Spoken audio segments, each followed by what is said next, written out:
दोस्तों, स्वागत है आपका आज के हमारे नए क्लास में। और आज हम लेकर आ चुके हैं 2021 का सेट नंबर 2। हमने पूरा कंप्लीट कर लिया था। कहाँ से? खंड सा से, वहाँ से पूरा कंप्लीट कर लिया था। आज हम खंड बा पढ़ेंगे, क्योंकि जो खंड आ वाला है उसमें तो हमने क्या पढ़ा था, बहुविकल्पीय प्रश्न है, वो हम आपको इकट्ठे बता देंगे। या आपको क्या करना है, एक मॉडल पेपर ले लेना है, उससे पढ़ लेना है। ठीक है, फिलहाल तो आपको कई सारे जो बहुविकल्पीय है वो इसी थ्योरी से ही मिल जाएंगे। इसीलिए खंड बा से स्टार्ट करा था, खंड सा से हमने पूरा करा दिया है। बस खंड बा और बचा हुआ है, इसको भी आज के क्लास में हम फिनिश करवा देंगे। तो चलिए क्लास को शुरू करते हैं। अभी तक आपने हमारे चैनल को सब्सक्राइब नहीं किया है तो सब्सक्राइब कर लीजिए, क्योंकि 12th का जो जितना भी इंपॉर्टेंट कंटेंट है, फिजिक्स का कहे, केमिस्ट्री का या इंग्लिश का, तीनों है अवेलेबल है। यहाँ पर अलग अलग सभी की प्लेलिस्ट बनी हुई है। और साथ ही इसमें हम आपको करा रहे हैं, इस बार आपको 12th के अनसॉल्व पेपर सॉल्व करा रहे हैं फिजिक्स के। तो इसलिए अगर आप चैनल पर नए हैं तो सब्सक्राइब कर लीजिए, और वीडियो अगर पसंद आई है तो लाइक कर दीजिएगा। कोई डाउट है तो भी आप नीचे कमेंट करके हमें बता सकते हैं, सॉल्व कर देंगे उस डाउट को। तो आज का जो पहला क्वेश्चन है दूसरे का, इसमें लिखा हुआ है कि निम्नलिखित तरंगों को उनके तरंग दैर्घ्य के बढ़ते हुए क्रम में व्यवस्थित कीजिए। ठीक है, यानी आपको क्या करना है, तरंग दैर्घ्य का मतलब क्या होता है, लैम्डा। लैम्डा को आपको बढ़ते हुए क्रम में लिखना है। जैसे कि रेडियो तरंग की लैम्डा की वैल्यू कितनी होती है, दृश्य तरंग की क्या होती है, पराबैंगनी की तरंगे हैं, सूक्ष्म तरंगे हैं और एक्स किरणें हैं। क्या करना है आपको, लैम्डा के जो मान होते हैं, देखिए लैम्डा का जो मान है, तरंग दैर्घ्य सबकी अलग अलग होती है।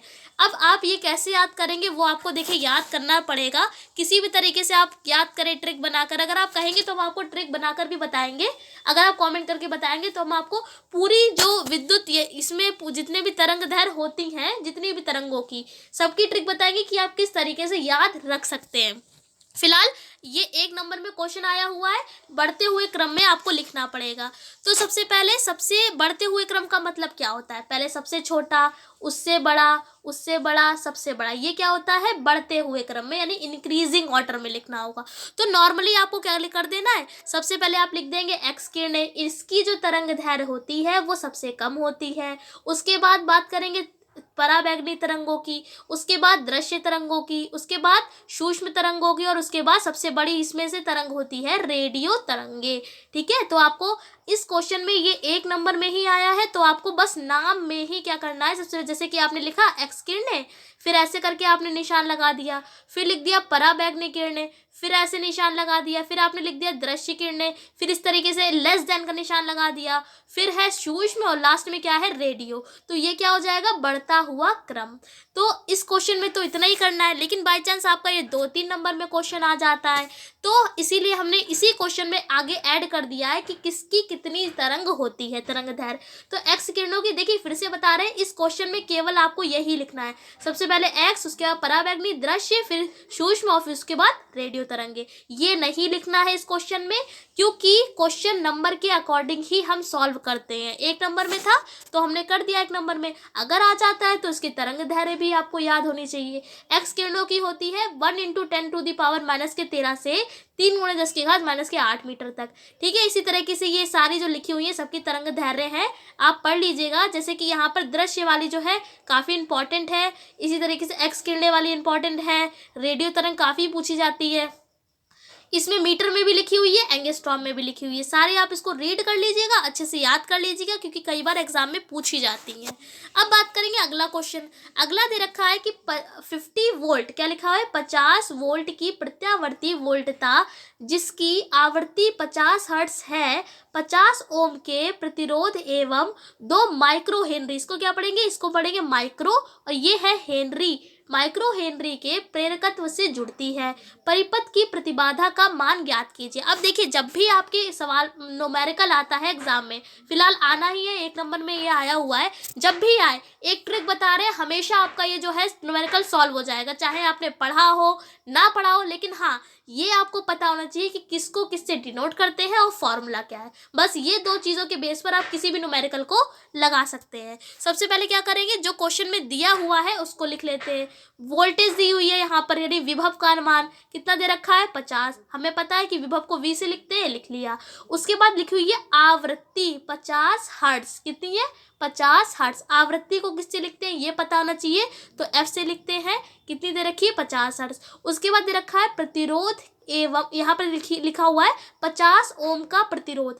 अब प्रतिरोध को किससे लिखते हैं, आर से लिखते हैं, तो आर बराबर कितना हो जाएगा 50 ओम। उसके बाद क्या लिखा हुआ है 2 माइक्रो हेनरी। अब आपको पता होना चाहिए जो हेनरी ये लिखा हुआ है ये किसका मात्रक होता है। 2-3 क्लास पहले ही हमने आपको बताया था हेनरी जो होता है वो प्रेरकत्व यानी कि स्व प्रेरकत्व या अन्योन स्व प्रेरकत्व का जो डिनोट करते हैं उसे एल से करते हैं। तो एल की वैल्यू कितनी दे रखी है 2 माइक्रो हेनरी। तो इसको भी हम यहाँ पर देखिए लिख लिया है। माइक्रो हटाया है तो हमने 10 की पावर -3 लगा दिया है। माइक्रो हटाएंगे तो क्या लगाएंगे 10 की पावर -3। इसी तरीके से अगर सेंटीमीटर होता तो हम 10 की पावर -2 लगाते हैं। ठीक है, तो इस तरीके से आपको पता होना चाहिए। Z आपको निकालना है। Z का मतलब क्या है, परिपथ की प्रतिबाधा। प्रतिबाधा क्या होती है, Z होती है। Z आपको निकालना पड़ेगा। तो समझ में आ गया आपको किस तरीके से न्यूमेरिकल लगाना है, किसको किससे डिनोट करते हैं पता होना चाहिए। V का मान दिया है, F का दिया है, R का दिया है, L का दिया है और Z का दिया है। अब कुछ ऐसा करिए कि Z का मान मिल जाए केवल इनका यूज करके।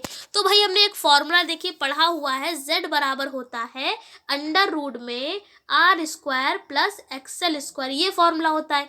ठीक है भाई, R तो हमें पता है, R क्वेश्चन में दिया ही हुआ है कि 50 ओम है।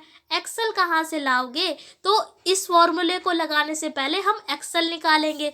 तो एक फॉर्मूला हमको और पता है कि एक्सेल बराबर जो होता है वो होता है ओमेगा इंटू एल। ठीक है, सबसे पहले हमने क्या किया, Z बराबर होता है under root R² plus XL²। Excel क्या होता है, ये भी एक तरीके का प्रतिरोध ही होता है। यहाँ पर क्या किया है कि एक्सेल का मान निकालने के लिए यहाँ पर R का मान क्वेश्चन में दे रखा था, एक्सेल नहीं दे रखा था। अब क्या करेंगे, तो जुगाड़ लगाई कि एक्सेल का एक फॉर्मूला होता है ओमेगा इंटू में एल। तो ओमेगा क्या होता है, ओमेगा बराबर 2πf होता है। सभी को पता होगा कि ओमेगा बराबर क्या होता है 2πf। नहीं पता है तो जान लीजिए।